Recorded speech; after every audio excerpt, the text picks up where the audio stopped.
Soyez les bienvenus dans l'édition du soir. En ce jeudi 30 avril, on fait le point sur l'actualité près de chez vous.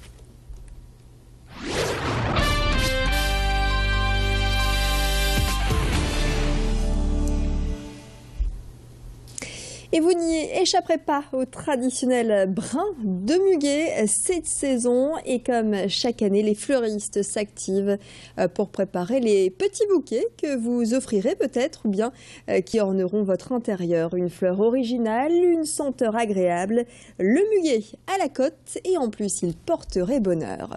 C'est une exception pour le 1er mai. Les particuliers sont autorisés à vendre le muguet dans la rue sur des étals. Alors du côté des professionnels, on mise sur la qualité. Direction ce fleuriste de Villeneuve d'Ascq où il faut compter environ 1,50 € pour un brin de muguet avec feuillage. Dans les rues, vous en trouvez un tous les 500 mètres. Du muguet qui rachètent dans les grandes surfaces souvent, d'après ce que j'ai déjà entendu, et puis qui revendent. Dans les rues, vous allez trouver en fait, ça va être des brins de muguet emballés avec une rose ou bien des choses comme ça, mais ils n'auront pas de confection, ils n'auront pas de, disons, la fleur n'aura pas été travaillée. On mise beaucoup plus sur la qualité, les fleurs sont soignées, puis elles sont faites avec harmonie, mélangées avec d'autres fleurs en confection. Voilà pour ces propos recueillis par Sarah Natier et Rémi Pem.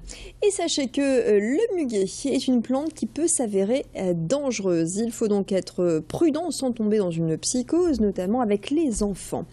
Sous leurs airs printaniers, les feuilles, tiges et fleurs du muguet sont toxiques. Concrètement, il ne faut pas porter les clochettes à la bouche et ne surtout pas boire l'eau du muguet. Ce type d'intoxication est rare, certes, mais en moyenne, 150 cas graves sont tout de même recensés chaque année dans l'Hexagone, chez les enfants particulièrement et les personnes âgées souffrant de troubles cognitifs. Irritation de la bouche, douleur abdominale, vomissement ou encore diarrhée, ce sont les symptômes d'une intoxication. Explication auprès d'un spécialiste en la matière interrogé par Fanny Brody. Le muguet est non seulement un porte-bonheur, mais il peut être toxique et il peut être mortel. C'est une plante qui s'appelle Concallaria majalis ou lys des vallées et il comprend des saponosides et des hétérosides cardiotoxiques qui peuvent être très toxiques, voire mortels à haute dose. Pour avoir un empoisonnement qui puisse être toxique, voire mortel, il faut prendre 2 feuilles de muguet, 5 fleurs ou 5 baies. Et en cas d'intoxication, on ne sait jamais, mieux vaut contacter donc le centre anti-poison. Une idée de sortie à l'approche de ce long week-end du 1er mai, si vous êtes simple curieux ou bien promeneur, ou bien si vous êtes à la recherche d'idées de fleurs ou d'arbustes pour vos jardins, terrasses et balcons, retrouvez le traditionnel marché aux fleurs de la Grand Place de Lille, une institution depuis 1829. Un marché qui, pour la petite histoire, a reçu la visite de la reine d'Angleterre en 1957.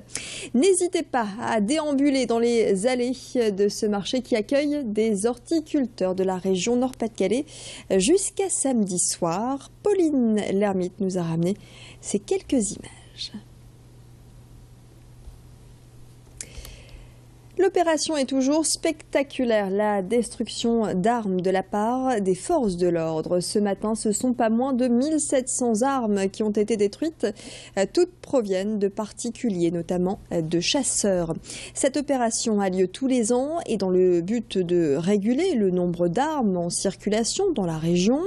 Et comme à chaque fois, c'est sous bonne escorte avec le raid que le convoi est acheminé vers un lieu tenu secret dans la métropole lilloise. L'occasion de rappeler qu'il est fortement déconseillé, même en souvenir, de garder d'anciennes armes chez soi, comme le souligne le préfet délégué pour la défense et la sécurité dans le Nord que je vous propose d'écouter. Garder en souvenir une arme qui peut présenter un risque, c'est certainement pas un conseil qu'on va donner aux gens. On va leur donner au contraire le conseil de s'en débarrasser. Vous savez, garder une arme chez soi quand vous ne l'utilisez pas, c'est pas un bon souvenir. C'est pas un bon souvenir, ça peut présenter au contraire davantage un risque, encore une fois.